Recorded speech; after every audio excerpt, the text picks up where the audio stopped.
Hey, so I know I'm updating rather quickly this time, but since the previews have been going on for a couple of days, there's a lot of information out there that is now confirmed and official, unfortunately. So I have a lot to talk about, so I'm really excited because I really like doing this, even though I get a lot of mean comments, but that's okay because I am putting my opinion out there and I shouldn't expect everybody to agree with it. So counter opinions are welcome, you know, as long as you're not mean and call me names, because that's not nice. You're insulting me, not my opinion, and I'm not really sure why you're allowed to, you know, not agree with me, and I'm allowed to not agree with you without being an idiot or stupid or creepy or something. Yes, I've been called all those. And I've also been called a non-fan. Yes. The person with the, you know, the mask and the rose, the logo, permanently scarred and embedded on my shoulder is a non-fan. Right. Yeah. If you didn't watch my first video, I do have a tattoo of the Phantom of the Opera on my shoulder, and so now that that's out of the way, more sequel stuff. I say sequel in the loosest sense of the term because I don't believe it's real, and apparently, according to Andrew Lloyd Webber and everybody who's working on it, it's not a sequel, it's a standalone piece, except according to dictionary.com, sequel is a noun, which is a literary work, movie, etc., that is complete in itself but continues the narrative of a preceding work. Ergo, Andrew Lloyd Webber, you're continuing the narrative of your original The Phantom of the Opera, so it is a sequel, by definition. Bam.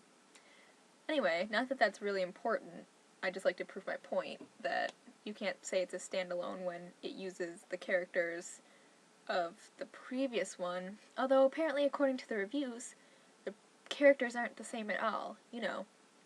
Raoul goes from sweet, chivalrous, adoring childhood sweetheart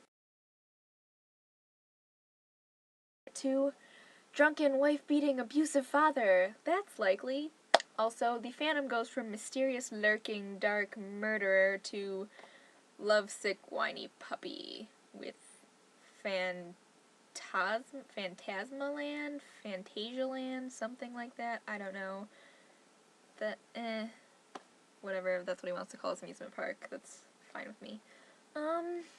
So yeah, I have been looking up comments on the sequel all day, mostly on Twitter, and I'd like to read some of them to you. And I would also like to preface this with a disclaimer that there may be spoilers in this video. Well, there will be later, I know that, but I am not going to present the positive reviews for Love Never Dies because they basically go, oh my god, it was so awesome, it was so beautiful, it was so perfect. And I don't think so. If you can't tell from my previous videos, I am about as anti-sequel as you can get, so I'm not going to give you both sides because you should already know my side and I'm going to stick to it. So here are the negative comments of the Phantom of the Opera sequel. Love Never Dies, worst show in years. Title song from Lloyd Webber's Love Never Dies is note for note the same as Our Kind of Love from Beautiful Game. How does he get away with it? Note, it's also the same as The Hardest Love to Learn, which apparently Andrew Lloyd Webber originally wrote the whole song for Love Never Dies, like 15, 20, I don't know, a while ago when he originally wanted to do it in like 97 or something, but it never worked. So he reused it twice for 2 different songs and then used it again, which, you know, whatever, he can do what he wants, but just at least admit you're reusing it, you know? Anyway, I'm afraid we are stuck with the current incarnation of Love Never Dies. The CDs have already been pre-produced. Terrible. I just canceled my order for the Love Never Dies CD on Amazon. I just can't stand another reminder of the show. This is rape of the Phantom of the Opera. It was a dull, dull stinker of a show. The Phantom has no menace and you don't care for the characters at all, which is sad because you really, really cared for the Phantom at the end of the Phantom of the Opera. Talking heads, glass carriages, a giant gorilla, what kind of stuff is this? Gone is the gothic horror, in with the trashy spectacle. Trashy spectacle. I wanted to love it as I have loved all of Andrew Lloyd Webber's shows, but this is not good. One word. Disgrace. The set is hideous and way too heavy, although I have heard some praise for the set, it's 50-50. Some people are like, oh my god, it sucks. And some people are like, yay, it's awesome. So, I don't know, I guess you'll have to see for that. But apparently it's a bunch of projection screens, which didn't really work out that well in Women in White, but guess you want to try again. Alright, sadly I was underwhelmed. The voices are truly excellent, which is true. Ramin and Sierra are amazing, but there was no menace or horror in the show. The Phantom seemed a watered-down version of its previous self. I can't remember a single melody today. Phantom at Coney Island? More like Corny Island. Haha. Haven't you put the poor Phantom through enough heartache, Angela Weber? Give the poor dude a break.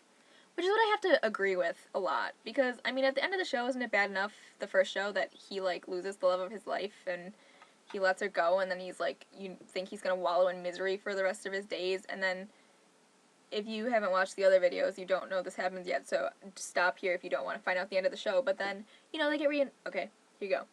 Spoiler, major, yeah.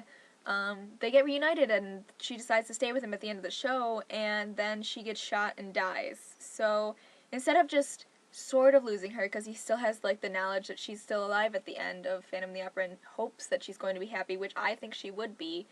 I think that the characterization of Raoul is terrible in the sequel. Now she's dead definitively, and he has officially lost the love of his life. So, I mean, that really, really sucks for him. Like, come on.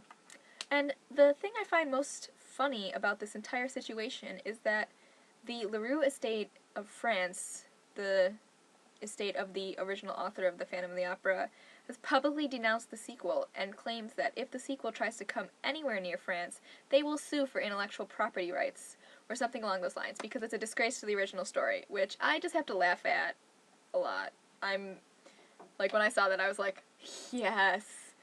So, yeah, that's about it for the negativity of the Phantom.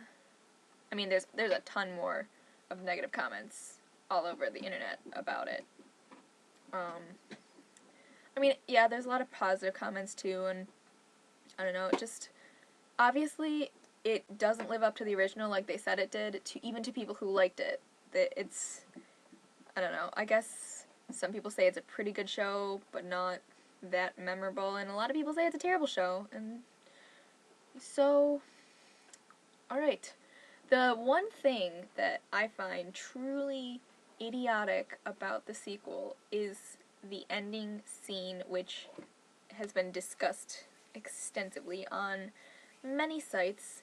So I'd like to, you know, this is apparently my understanding of it, and yeah, so I would like to act it out for you guys.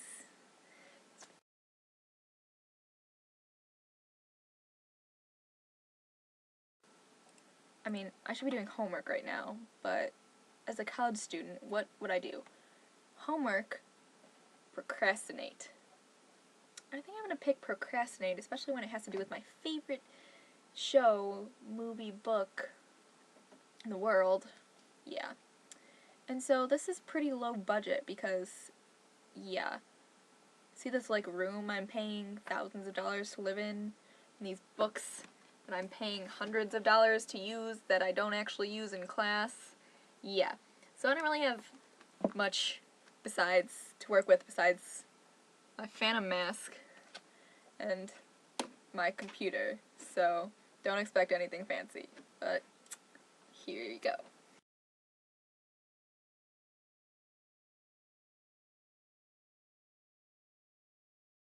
Oh my god, you shot Christine, you crazy, insane psycho bitch.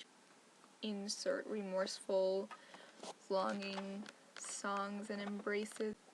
So, even though I'm the one that killed her, I'm really guilt-ridden, so can I hold her? Sure, go ahead. I'm gonna go hang out with my son, who, is apparently not traumatized by the fact that his mother just got shot in cold blood, and he just found out like a day ago that I'm his true father, and yeah, I'm just gonna go.